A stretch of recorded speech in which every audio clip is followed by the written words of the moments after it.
Good afternoon and welcome back to another episode of the Grimaldo Group, where we love helping families create wealth through home ownership. And today is a very special day. Not only do we have Juan Grimaldo himself with us.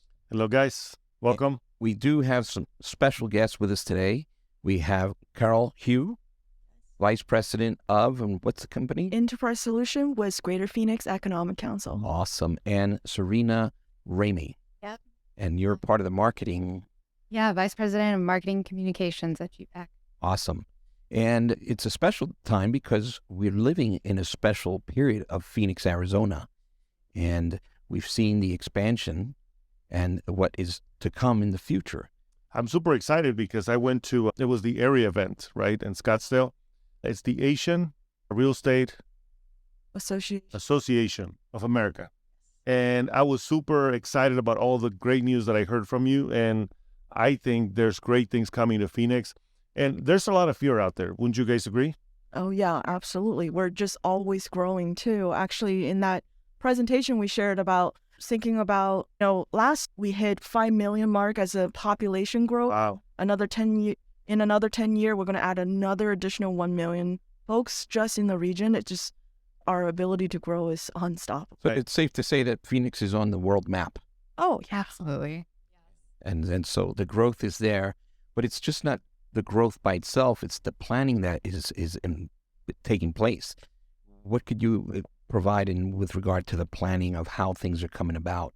Yeah, absolutely. I think one of the things I love being a community planner as my background that builds cities and regulations, one of the things I think we did really well as a region is planning for those transportation corridors. So you think about the evolution of way back in the day, Van Buren was that main road. And then there's no 202, there's no 303, 101. Wow. What is that? But now when you see that ring expansion on our freeway, that just shows a massive scale of growth that we have laid in with the infrastructure perspective. And it's been pretty well planned out. Everything, I think the 202 was projected like 20 years ago. So all of the stuff that is coming in, I know the 303 eventually will also make another ring, correct? Oh, yeah.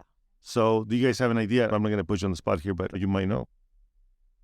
Yeah, I think from the 303 perspective, those alignments are usually coming from the Arizona Department of Transportation. So they have a long-term plan that's 20, 30 years out down the road. But one of the things I actually wanted to highlight is the I-11 corridor. Oh, That's going to be our next interstate between Arizona, Nevada. That part is already been built in the Nevada section for a little bit of it.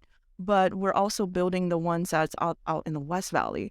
So once that connection's up, our ability to interstate commerce and the population having a better access on our transportation, that one, it's coming soon. Now, that 11 is coming from the Nogales area all the way up, or? So it's I think in reverse, almost like Nevada and then Arizona, and then it continues down south. Okay. It goes down to Mexico? Okay. And that's going to help with easing the traffic, maybe, taking it away from the city. Yeah. So if you see where like White Tank over on the West Valley is, it's past the White Tank Mountains. Is it the Sun Valley Parkway? It's further that towards that direction. Okay. Yeah. Awesome. Yeah. And they have planned a smart community. At one point, I think Bill Gates owned the property and had big dream about what that could look like as a master plan community. But now there's some newer development that's happening. Certainly a lot in the works around it. Yeah. And you touched on it, but one of the things that I find most impressive, being not from the economic development background, but now at GPEC, is the intentional planning that's gone into our growth and development over the last decades prior that has really set us up, and not just in transportation, but the public and private sectors working together to really drive this growth and figure out what works for the now and for the future. And I think there's one subject that many people out there have expressed concerns is water. What can you talk to us about water? Sure. I love that question because I think there's a lot of media attention on water. A lot of negativity towards it. Yeah. And I think we take a pretty interesting perspective as we have a deep research team that actually look at what are the water history in Arizona. And one of the fun facts I like to say is we haven't used more water than where we were at in 1957 level. So the population has grown times. And now we're using or consuming less water than back in the 50s. Yeah. That's correct. And that's with innovation? It's actually, go ahead. I think you have the answer for that. Oh, I was just going to say it's absolutely conservation across industries in terms of getting more efficient with water use and also the transportation of water, just the way that we plan and store and use water. Not only do we have reclamation of water, when I looked at how much Colorado River we're using, we see that a lot with, oh my gosh, Colorado water situation. People are getting a little antsy. Arizona only used 36% of the Colorado River, which is much lower than many of the other states that relies on Colorado 100%. River. So our water diversity profile is very different. We use a blend of groundwater, reclamation water, surface water, and other resources outside the Colorado River to make our community sustain and grow. So it's actually a pretty good condition we're in. Love it. One of the things you mentioned, I believe, was Intel, how much water they use and how they recycle their water, and the water comes out even cleaner than actually goes in, which kind of blew my mind, right? They have that efficiency when it comes to reclaiming the water. Yeah, absolutely. Actually, fortunately, I was able to tour the Intel site like last Friday. And when we're touring the site, they talked about when they first built the plant, their reclamation effort was already at 80% of water reclamation. But over the years with their technology, they built their own water treatment site on site that they're over 100% in the way to provide water back to the community. Just imagine that. That's huge. Kristen. Absolutely. Not only are they benefiting their own use of water and being able to reclaim on the site itself, they're actually sharing that technology with other community members. So that the businesses that are not using that resources can then also reclaim the water. And now they're over 100%, which is incredible, the work that they have done in the community. Now, what can be the contributing factor? What has the state of Arizona done to attract so many businesses? This is, in essence, a high-tech hub now, the Phoenix area. What has been the most projects or the infrastructure? What has why brought the did attention? why did TSMC came here? What? Correct. That's a $46 billion investment. And they don't just say, any, meeny, miny, mo, pick the tiger by the toe. There has to be a reason as to why they picked Phoenix. Of course, with everything, so many factors, right? And it goes back to that intentional planning. The infrastructure is huge, but workforce is also another incredible factor. We have such a high workforce participation rate here, highly educated. Obviously, Arizona State University is producing tons of qualified graduates. Stat we all know, #1 in innovation. And that's true. And that attracts people who end up working here. And yeah, and I think talking about like friendly regulations, I think about how downtown Phoenix have transformed, right? It's our ability to combine business work that's in downtown with those learning campuses, whether that's the NAA, U of A, the Biomedical Center, and most recently there was an announcement on CAMI, which is a biomedical focused development. So the physical aspect of our cities community are compounded with our massive workforce that supplying the talent to our businesses. It's like a snowball effect. Basically, all these companies come here. They look for talent. The talent looks for those companies. It just keeps growing and growing. And then people start talking. People start talking because I've had clients that graduated and remain here. Then they start calling their loved ones. Hey, they look at me. How am I attractive over here? Correct. And so you have cities such as Queen Creek. If you go back 10 years, Queen Creek is now a up-and-coming location. Yeah. Surprise is another area, which is up and coming in a very nice way. And I think one of the things that you mentioned earlier, the infrastructure that we have is super friendly for any company to get around the city quick, right? We don't have those. There is traffic, but it's not as bad as, like, let's for say LA, right? We have a pretty good flow. It might take you an hour, 50 minutes to go from the West Valley to downtown, or East Mesa or the East Valley to downtown. I think they did a great job with. That's actually another great point about planning and transportation is that most people's tolerance of driving anywhere is about 40 to 45 minutes. And on average for the greater Phoenix area, our drive time or commute time is 28 minutes. Wow. So think about the quality of life that you are passively generating by being able to go somewhere faster or access where you needed to go, whether that's grocery or business or school. So we're actually the intentional planning really made it an effort for us to be able to commute efficiently. To have a good lifestyle. And I think that's huge. Like the cost of living is great. Commutes are great. the opportunities for any entrepreneur or a student they're great. So I think we're a very sexy, I would say, city to be in. So I'm excited. And that's why I wanted to bring you guys. When I heard this conversation, when you were talking to us, it brought me, not that I'm not hopeful. I love this place and I see the growth, but I didn't know to what capacity. So you guys are attracting a bunch of business from all over the world. Am I right? Absolutely. Our international business development actually have been accelerated the past couple years.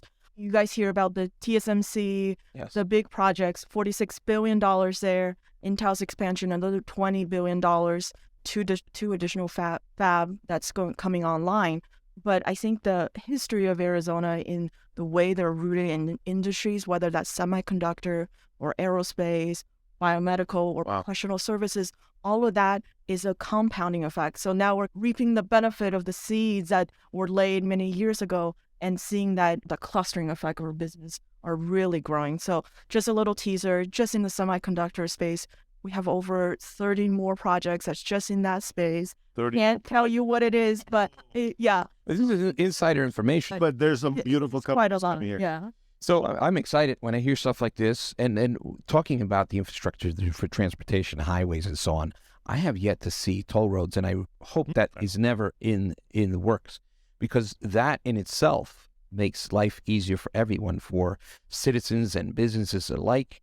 When you have no toll roads and you have these beautiful highways, it's just wow. And one of the things, I worked in construction and we built the water treatment plants when I worked there, and everything has future plans.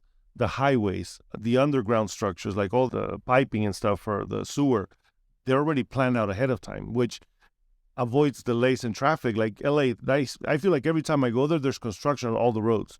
I'm maybe exaggerating, but I just feel like that way, right? There's so much traffic, and then there's construction all over the place when you don't even see people working, but the barricades are there, and it's just bad. I think maybe Serena can jump in on this too. It's one of the things going back to being intentional with the effort of our growth of our community is that recently we worked on a project that identified all the mega sites.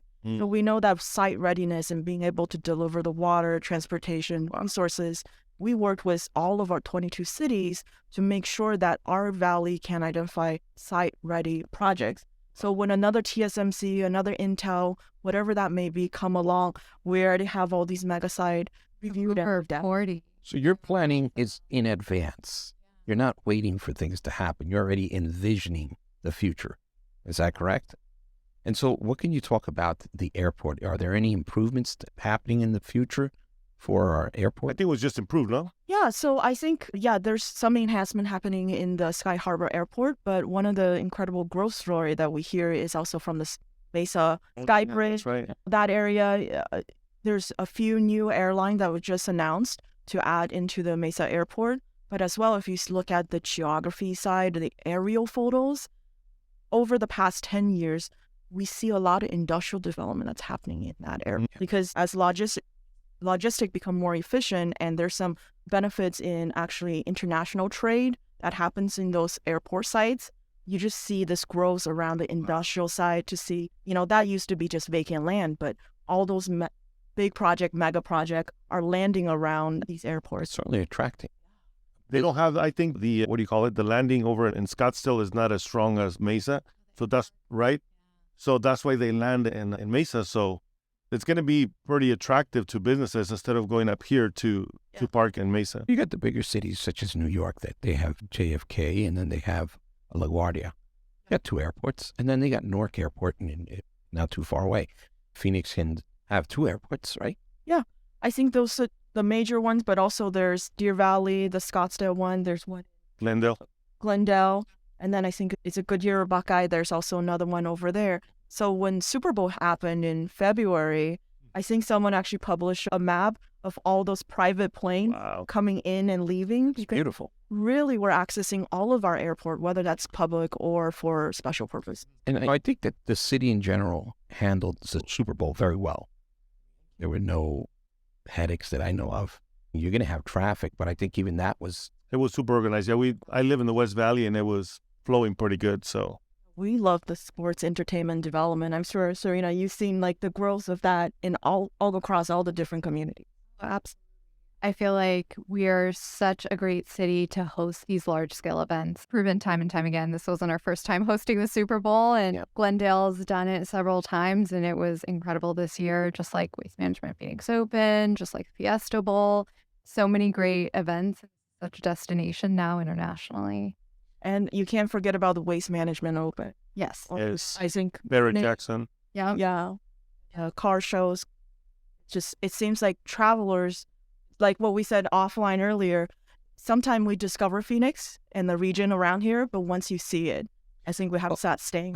I moved here back in 18, and I have been coming and going from Phoenix, so I knew what I was moving into. But I had friends and relatives, have them all over the place, primarily the East Coast, and they pondered, and they said, how is it possible that you're going to go move into a desert? I says, you don't know what kind of desert this is. I live in an oasis. I live in paradise. And they didn't believe me until they start coming and visiting. And when they come here and they said, geez, I didn't know this place was this beautiful. This is in fact paradise. And I said, go ahead, tell your friends and let them know that I can help them come over here and buy a house or 2 or 3. And I think it's perception. You think of the desert and you think it's going to be hot year round. And that was my idea. When I was a little kid, we used to drive through here with my dad. And I'm like, why do these people live here in the middle of the desert with this heat?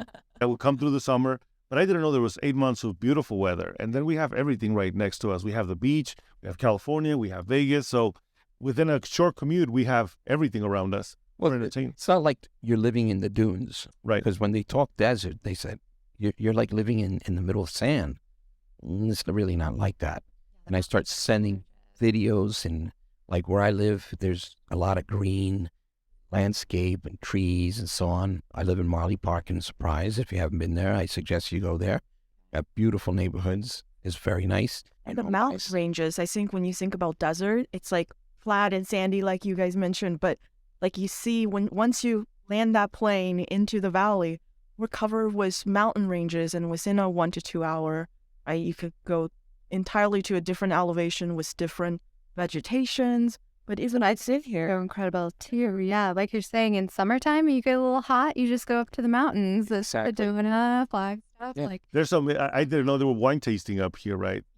You go to, Well, you got the lakes. You got lakes, Yeah. Lake Pleasant. You got several lakes in the area. You can do all kinds of sports activity, hiking, kayaking, biking, you name it. And then of course, Sedona, if you like wine tasting. You go up to that area to, what is it, Cottonwood, Yep. that area. There's a lot of good vineyards out there. I'm a wino. And then if you really want to go to the beach, 3.5 hours south is Puerto Peñasco, also known as Rocky Point. Very quaint little Mexican town, great beaches, and just, you got a beach nearby. what else do you guys, do you know anything about Puerto Peñasco? 'Cause I know they were planning a port down there for, Yeah, so I have heard about the cruise ship. I think it might be interesting, right? If there's so much in the California people, usually the cruise lines come from that port, it does make sense that we could have an alternative port to be able to look at the West Coast line. So I don't have the detail on that one, but I do think it's a creative idea to tap into the leverage between Mexico and US. And really, we are in that border section that makes sense if we could, from an economic perspective, add the resource that we both have naturally, geographically, but as also a human resource and a business resource. So if we did have a port there, that would be I awesome. think that would be lovely.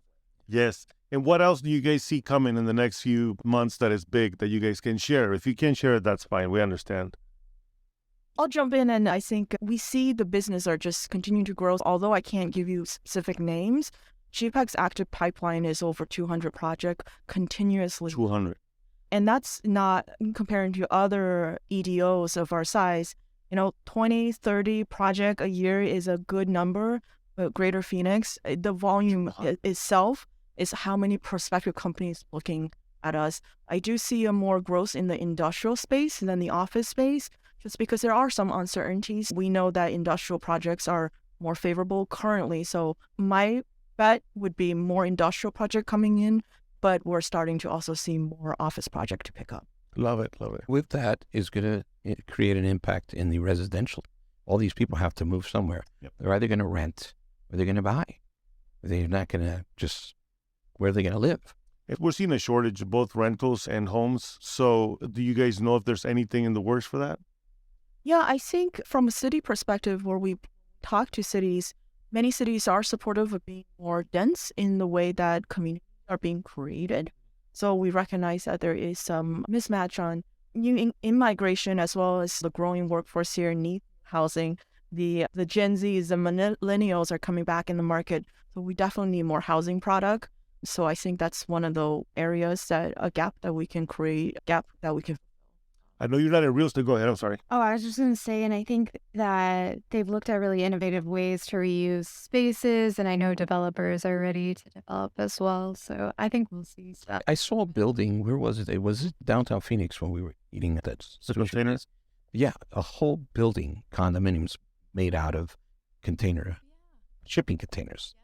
It's unbelievable. I actually took somebody who was in town for the weekend, and they saw the shipping container offices, and they're never seen anything like this. It's so cool. And things you take for granted living here, you're like, oh yeah, that is cool. Well, Definitely. I saw an apartment complex out of containers in Tempe. It was a total of about 24 containers. So 12 here, and then you have the patio with the common areas in the middle. And it was awesome. I'm looking at this and I says, I wish I would have thought of this before. So creative. Another great one we actually toured not that long ago is Cul-de-sac, Tempe. They are a carless community that's built, tailored for the Tempe residents. So there's no garage, no parking, but it's just built up right around all the amenities. Every Thursday, there's a little market that comes to life right outside of it. I think developers are finding creative way to attract. There's a market for everyone. Yeah. There's going to be those that want to live in the outskirts because they want to have their horses and have their 2 acres and so on. Well, we can certainly accommodate. And then there are those that want to live in the middle of it all, like you just described. And that's perfect too. And I think that's the beauty of our city, that we are so diverse and there's so many different lifestyles that you can live. There's Scottsdale, there's Chandler, there's Queen Creek, there's the West, there's the way far East. There's so many. I think there's a place for everyone here. And again, what's that? I couldn't agree more. I think we've talked about this so many times. It's you find your niche here in Greater Phoenix, then you get really dialed in, but there's so many different niches. You want a historical home? We got that. Yep. You want a brand new build that's out there? We got that. You want like the different stages of life. It's interesting to see That's our true. region just have that variety of that you mentioned. I had Definitely. a client of ours from the Boston area. He's going to retire. He wants to buy out here. So he flew out here and we met, drove him around. He was astonished. He says, it's unbelievable. You guys have these highways as streets because up in Boston, you're not going to have that. It's been then different. For what some folks here think that a house that's 30 years old is old, they have houses up there that are in the 1800s and you're buying them. It's perspective. You get used to basically, like living here, we get used to all, you know what's an old house? It's from the 90s. Really?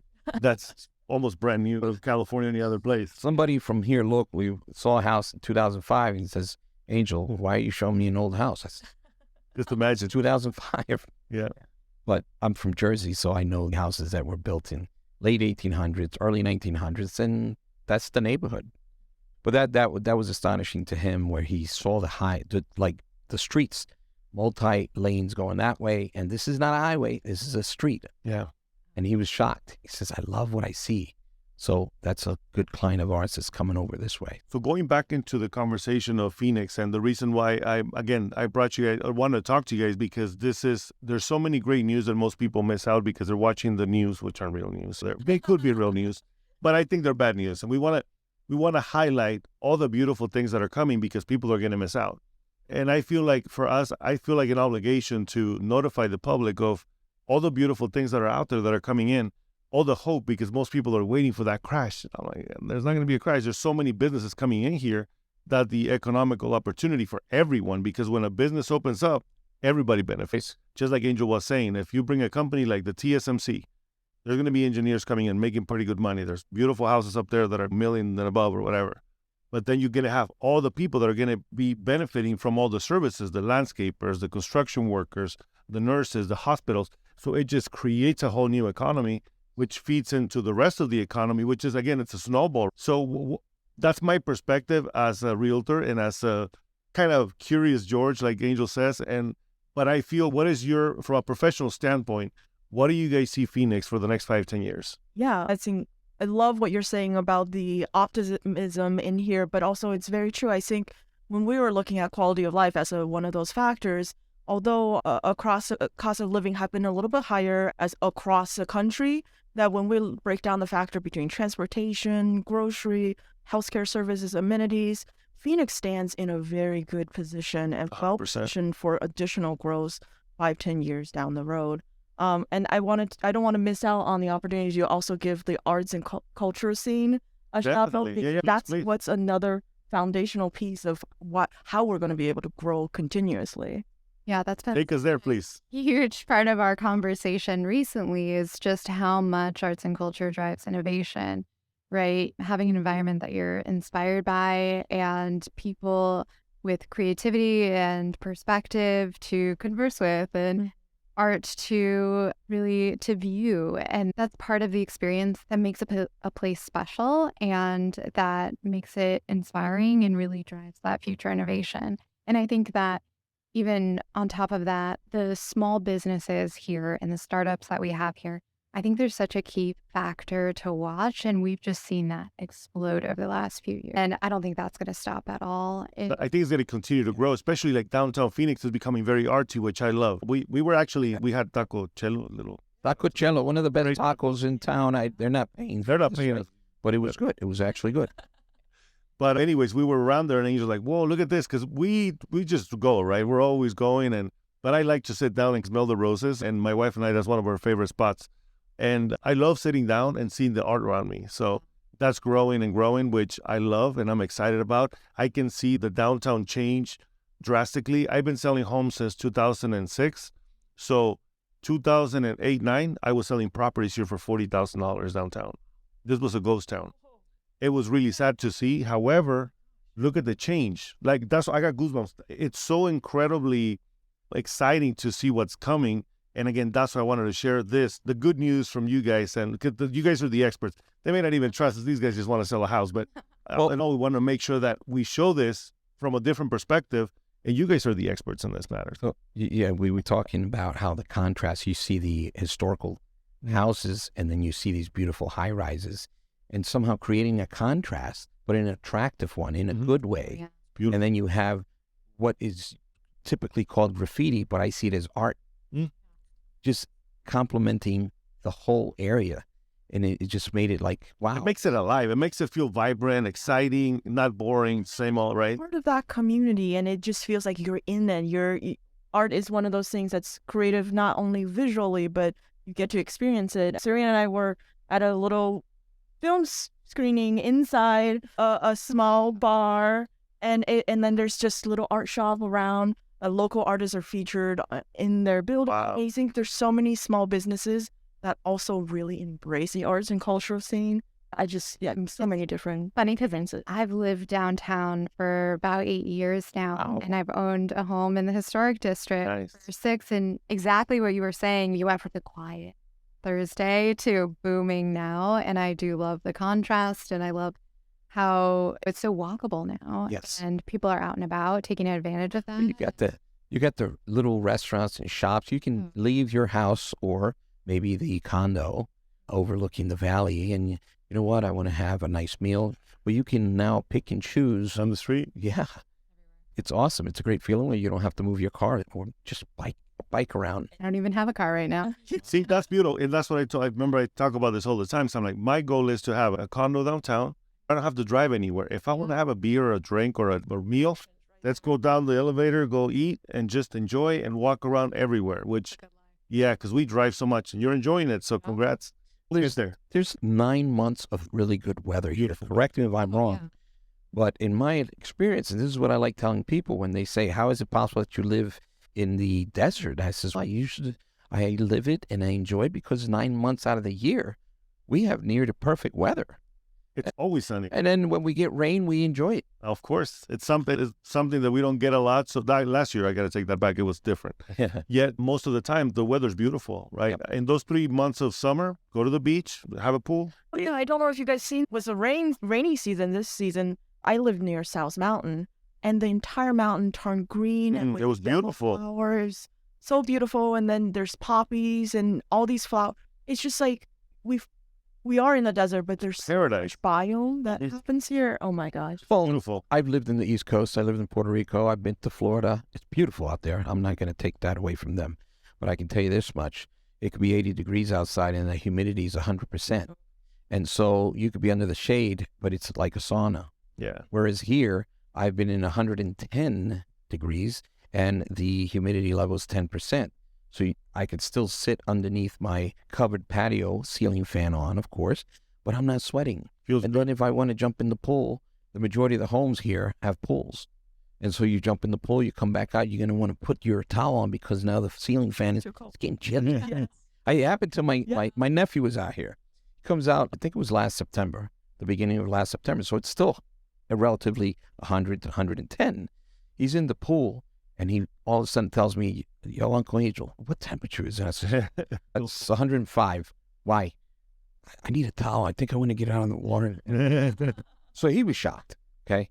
And that starts a conversation about how beautiful it is, the life that we can enjoy here. And I think all that sun, like it also affects our mood, right? I used to live up north in Canada and it's like cloudy and cold. And coming here, I think some of the things we passively benefit is that 300 plus day of sun because we're able to really be out and really enjoy the environment. And like you said, 9 months out of the 12 is beautiful, but even in the super hot seasons, like our region is hot for not just the temperature, but for our business, our community as well. I think it's a great blend. And I think I think after this, we'll let you guys go, but when people came for the Super Bowl, a lot of people that never been here before or that don't come here when the weather's nice, they're like, oh my gosh, this is actually very nice. Yeah. And how it changed in the last few years. I think for all those that are worried about what's coming in Phoenix, I think there's great things coming. And I'm super excited. I'm super grateful that you guys are here with us to share those news. And we shared a little bit of a taste of what we see in the future. Although, we as a analytical from a marketing perspective too, this region is actually, it have the right composition for us to continue to be that prosperous. you're fertile ground. You're in the trenches. You're in the front line of the planning in what is happening in Phoenix. And this is why we wanted to spend time with you guys and let folks out there know that Phoenix is, in fact, paradise, and it will continue to expand in a good way. And so there's good reason to become part of this great place, this great region. Definitely. One of the things that I heard a lot in that conference was Phoenix is in the map. Like, we are being noticed. I think we're the 5th largest city now in the U.S. Absolutely. And Fastest growing county as well. So we're growing. We're definitely on the map. We're a welcoming community with a lot to offer, a lot of diversity, and and with intentional planning and like a little bit we talked about earlier, I think we're in very good shape. Awesome. If I could be a part of that perspective, love to share it with you guys. thank you. We're good. We hope to have you once again and just share those news that you couldn't share with us this time and more. If there's something exciting, I mean, I'm sure there's a lot of it. We would love to hear that and share with our public. That would be awesome. Sure. Thank you. Any last minute words? Thank you so much for having us. This is great. Awesome. No, thank you guys. Appreciate your time. We know you're busy and we appreciate it. And we also want to thank our public, or those clients and friends listening to us. We also want to thank you, and may you have a wonderful and blessed day. Take care.